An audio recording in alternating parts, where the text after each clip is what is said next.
C'est l'heure du journal sur National TV. Mesdames et messieurs, bonsoir à vous tous et bienvenue à cette session d'information dont voici les titres. Café Start-up sur Agritech à la maison des Start-up. Les entrepreneurs agroalimentaires se dotent de nouvelles notions en la matière. Les détails dans cette session d'information. Le réseau Olivier Bocco s'enracine dans les 5 communes du département du Plateau. Vous suivrez les détails dans cette session d'information.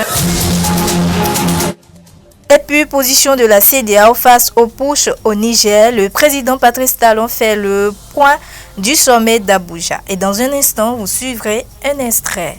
Mesdames et messieurs, voilà pour les titres. Le développement, c'est juste après ceci. À nouveau, bienvenue dans ce journal. En bref, la phase nationale du championnat scolaire a démarré depuis hier dimanche 13 août 2023 sur le terrain Omnisport de Goro à Abomey. Plusieurs rencontres se sont déjà déroulées et le visage des équipes finalistes se dessine progressivement.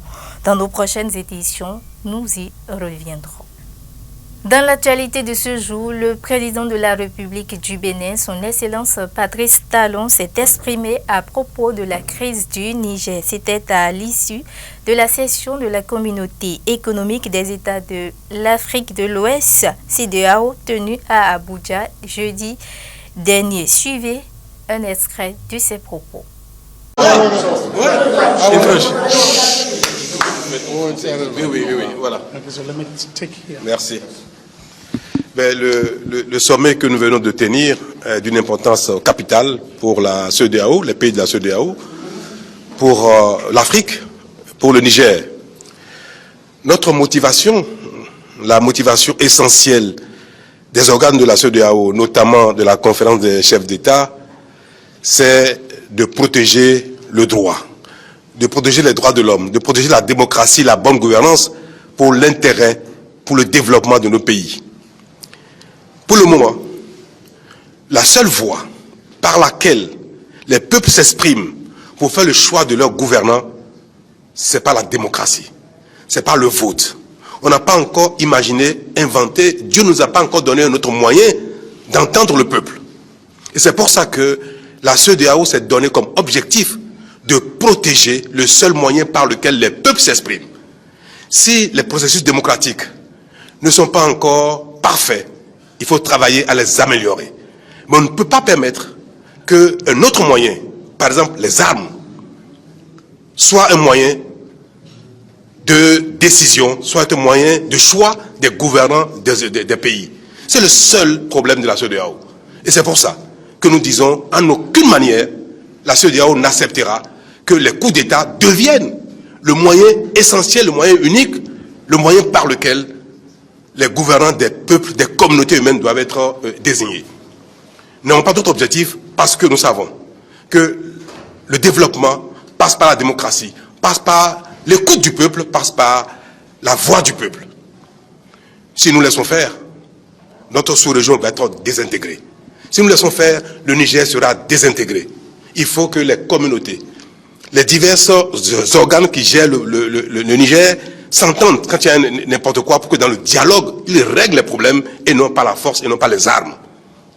Cela est valable pour le Nigeria, pour le Bénin, pour le Sénégal, pour tous les pays, y compris les pays du monde entier. Et le monde n'est plus à cela.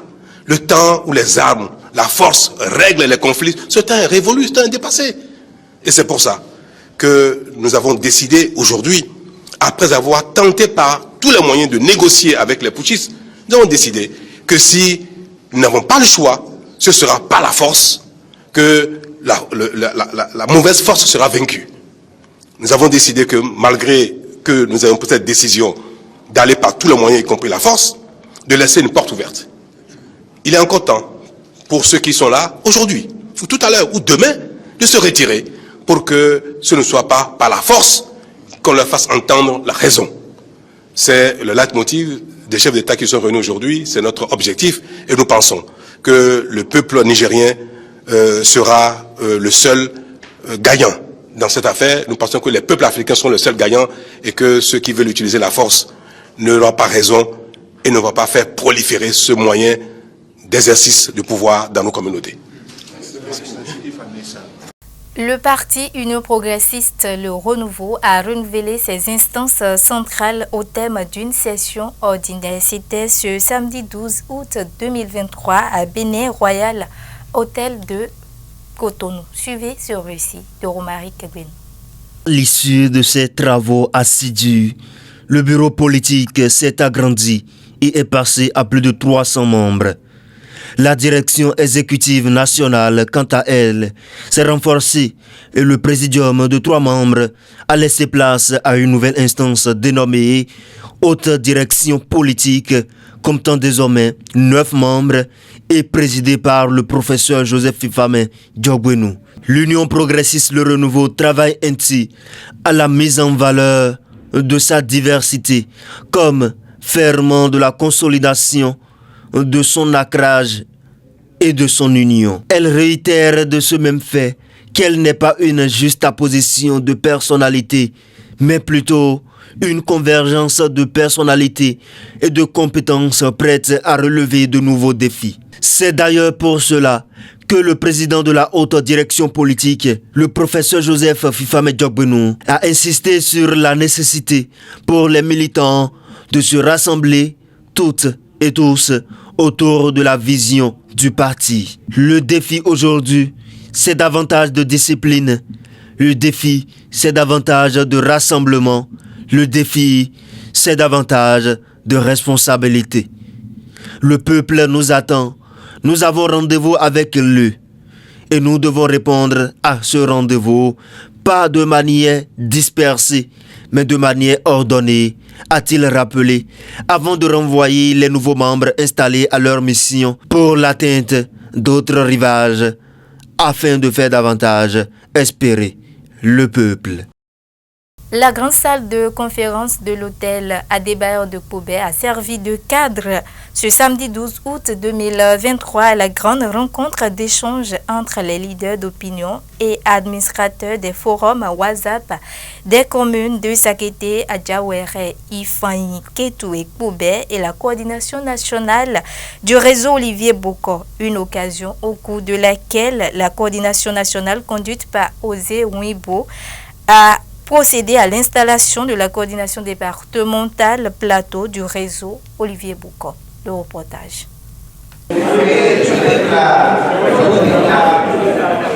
Officiellement coordinateur départemental du plateau.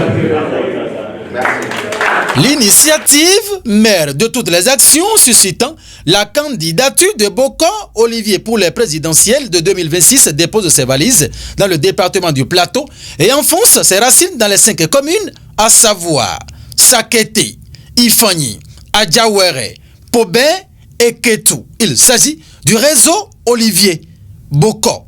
Le réseau Olivier Boko n'a rien d'autre qu'un regroupement de jeunes qui très tôt a compris qu'il faut réfléchir et penser à ce que le Bénin va devenir après le président Talon.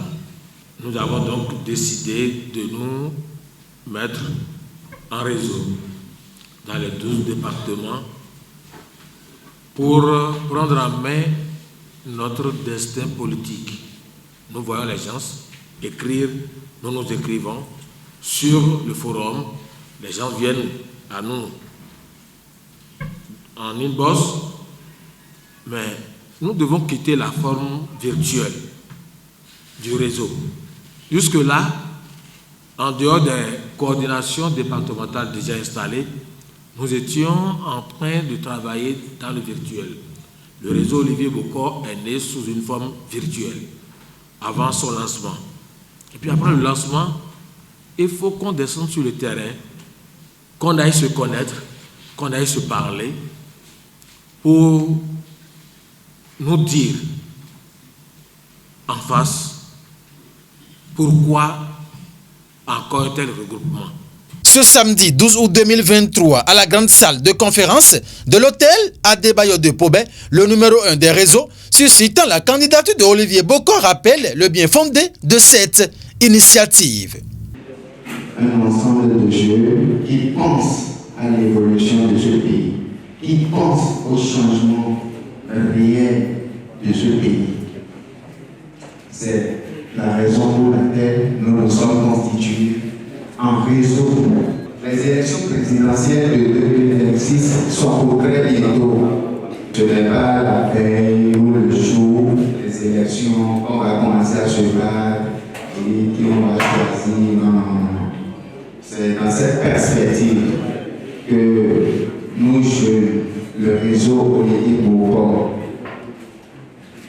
a voulu susciter, penser en un homme vraiment discret, un homme humble, un homme que pratiquement aujourd'hui, j'espère que tout le monde connaît le nom Olivier Bocor au Bénin.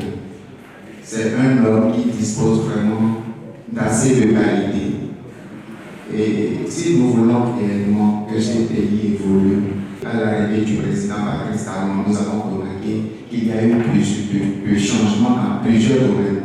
Après la phase protocolaire de la séance, place fut faite aux différentes interventions des représentants de chacune de ces 5 communes du département du Plateau. Tour à tour dans leurs interventions, les porte-paroles d'Adiawere, Sakete, Ketou, Pobé et Ifani ont unanimement apprécié l'initiative au regard de l'impact que cela pourrait avoir très prochainement pour la continuité des actions du développement entreprise par le centre de la rupture, le président Patrice Talon, depuis son avènement au pouvoir en 2016. Secondo, plusieurs interrogations ont été adressées à la coordination nationale du réseau Olivier Bocor, auquel les éclaircissements appropriés ont été apportés pour l'équilibre de l'information partout où la coordination nationale a pris part. L'étape décisive de la rencontre des leaders d'opinion et administrateurs des groupes WhatsApp Olivier Bocor dans le département du Plateau est celle consacrée à la formation et à l'installation des membres de la coordination départementale Plateau du réseau Olivier Bocor, conformément aux dispositions mises en place par la coordination nationale et qui se respectent dans tous les départements. De la désignation des membres jusqu'au choix du coordonnateur départemental et de ses adjoints, aucun des processus n'a échappé à l'équipe dirigeante. De joie, de fierté et surtout remercier les sympathisants qui ont supporté leur choix à ma modeste personne. Je veux aussi de les rassurer que je ne ferai pas de la coordination une gestion cavalière. Moi, je serai en équipe. C'est ensemble que nous allons construire la maison. Seuls Xavier ne pourra rien sans la collaboration et la contribution des uns et des autres. Je ferai tout pour que l'union règne au sein de l'équipe dont j'ai la charge, afin que les missions à accomplir soient atteintes. Le réseau Olivier Bocor vient ainsi d'avoir sa coordination dans le département du Plateau. Composée de 25 membres, la dite coordination se chargera à son tour de procéder à l'installation des coordinations dans les 5 communes du département du Plateau et ensuite au niveau des arrondissements. Osé Rouimbo et toute la délégation qu'il conduit continue l'aventure. Le réseau Olivier Bocor a tracé le chemin et comme des champions, les initiatives suscitant sa candidature poussent de part et d'autre. Et on peut tenter de dire, sans risque de se tromper qu'à cette allure, Olivier Bocor n'a rien à craindre, car il reste le seul espoir de la jeunesse pour la continuité des actions du développement entreprise par le président Patrice Talon.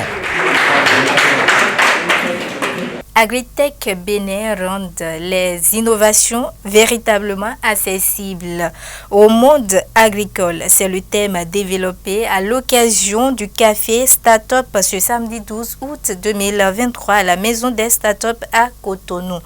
Une occasion au cours de laquelle les participants entrepreneurs agricoles ont acquis beaucoup de nouvelles notions à travers les riches communications conduites par les experts en la matière. Voici le point.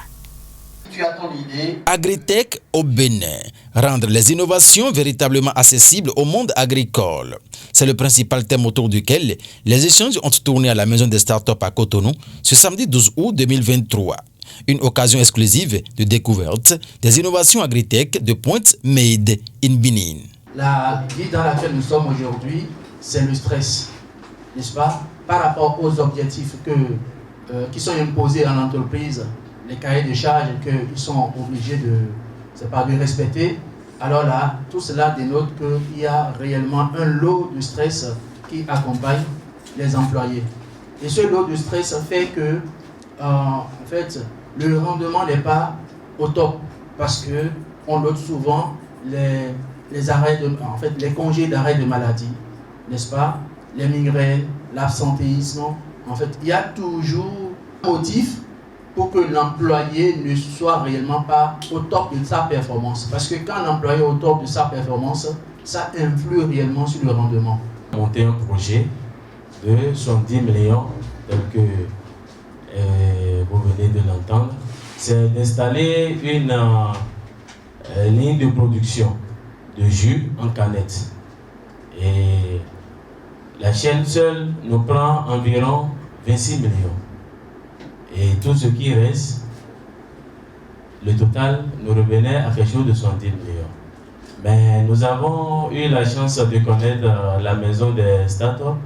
On est venu, on a eu un échange avec notre leader, mais de façon sincère, je vous avoue qu'on a compris qu'il y a de la matière dans la maison des startups.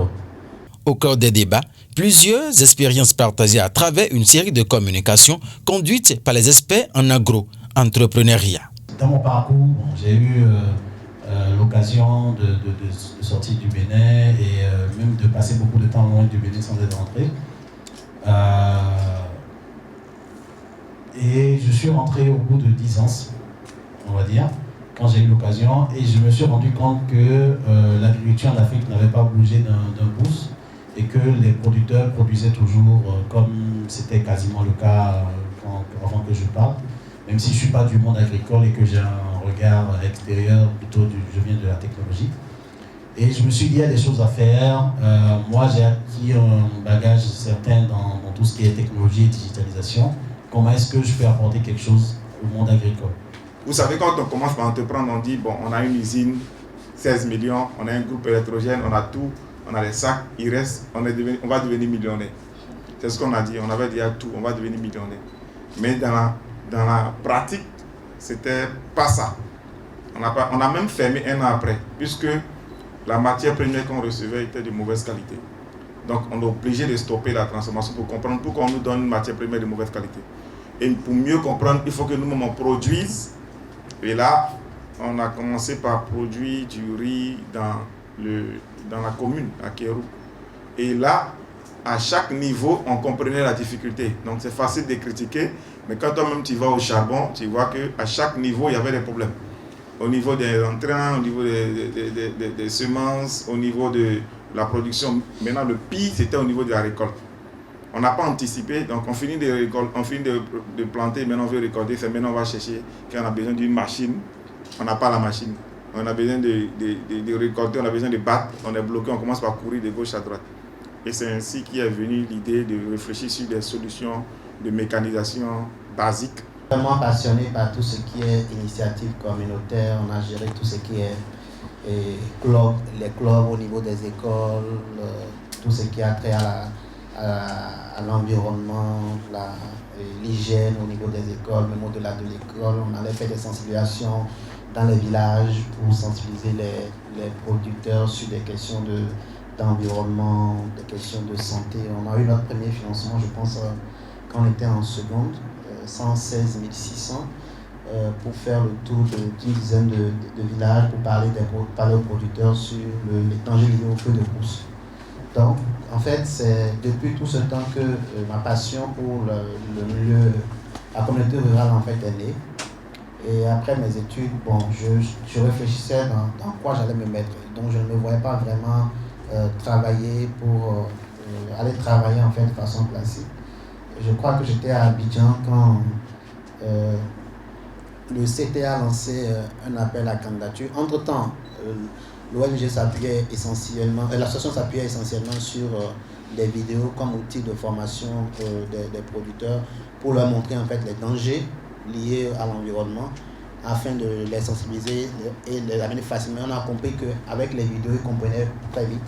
Et donc quand le CTA a lancé le tremplin digital qui s'est tenu à, je pense au Rwanda, j'ai postulé. L'idée c'était, je devais faire une communication sur comment est-ce que les TIC peuvent amener les femmes à avoir accès au foncier.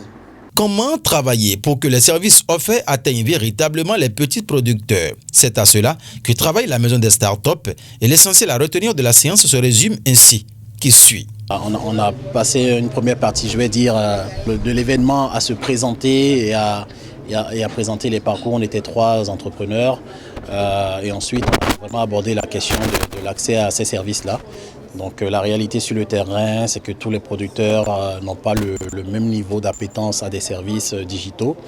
Et donc il faut adapter ces services-là au public qu'on a en face. C'est de travailler sur plusieurs aspects.